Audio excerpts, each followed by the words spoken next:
GDDR1.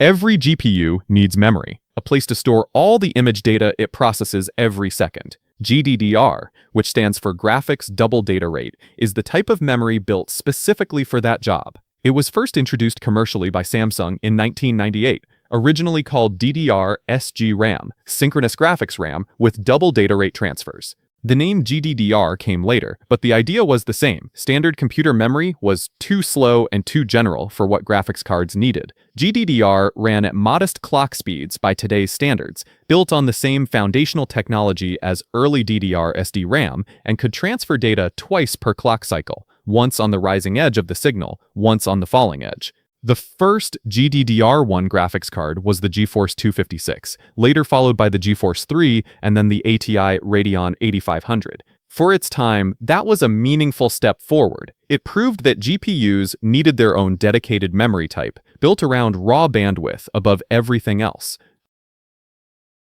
GDDR2. GDDR2 arrived in 2002. It pushed clock speeds higher and reached up to around 1 gigatransfers per second, meaning roughly 1 billion data transfers per second, which translated to about 4 gigabytes per second of bandwidth per chip. On paper, that was an improvement. In practice, GDDR2 ran at a higher voltage than the original, which generated significantly more heat. Cards using it ran hot, consumed more power, and the thermal problems were difficult to manage. The GeForce FX 5800 was the first to use GDDR2, but ran ridiculously hot. The FX 5800 Ultra had the same problem. GPU makers moved away from it quickly. GDDR2 had a short lifespan, not because it was slow, but because the heat cost was simply not worth the speed gain. By the way, which GDDR generation does your GPU use? Let me know in the comments, and if you are not sure, download GPU Z. It is free and shows you the exact memory, or simply Google your GPU model name and check the specs.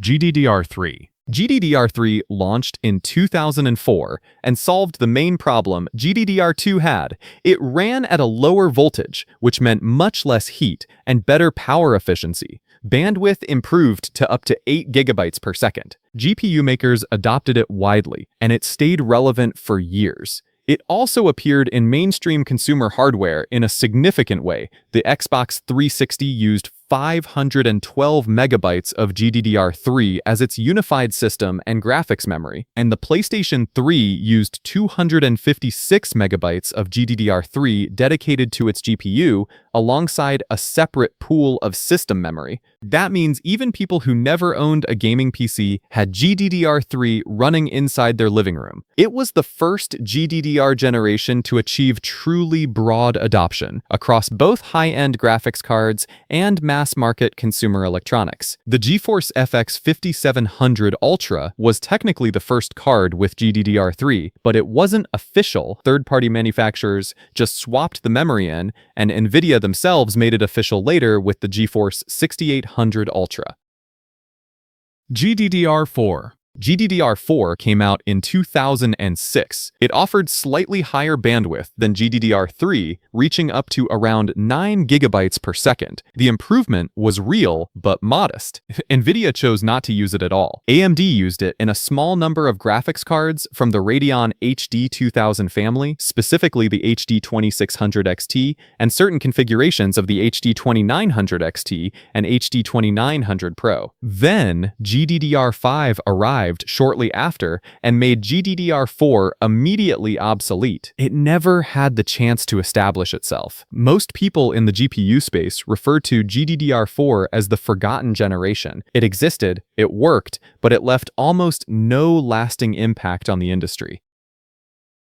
GDDR5. GDDR5 launched in 2008 and 2009, and it dominated the industry for close to a decade. The reason it lasted so long was a fundamental change in how data was transferred. Previous generations moved data twice per clock cycle. GDDR5 moved data 4 times per clock cycle, something called quad data rate. That allowed it to reach up to 32 gigabytes per second while running at similar clock frequencies. Almost every major GPU from 2009 through around 2018 used GDDR5. It powered NVIDIA's GTX 900 series, AMD's RX 400 and 500 series, and the PlayStation 4, which used 8 gigabytes of GDDR5 as both its system and graphics memory in a single unified pool. No other GDDR generation has matched its combination of lifespan, adoption, and real-world reach.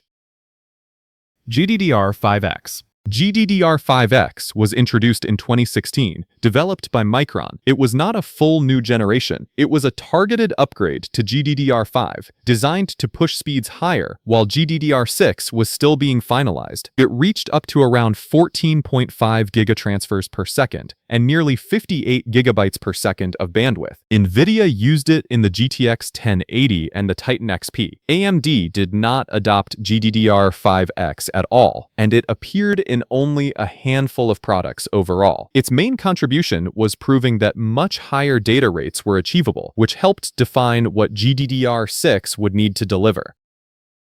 GDDR6. GDDR6 released in 2018 and quickly became the standard across the entire industry. It reached up to 20 gigatransfers per second and around 80 gigabytes per second of bandwidth per chip, a large step beyond GDDR5X, while actually being more power efficient. NVIDIA used it across the RTX 20 series and the mid-range and entry-level RTX 30 series. AMD used it across the RX 5000, 6000, and 7000 series. Intel used it in their Arc graphics cards. In 2026, GDDR6 is still found in a large portion of mid-range and budget GPUs. 8 years of continuous deployment makes it one of the most successful GPU memory standards since GDDR5.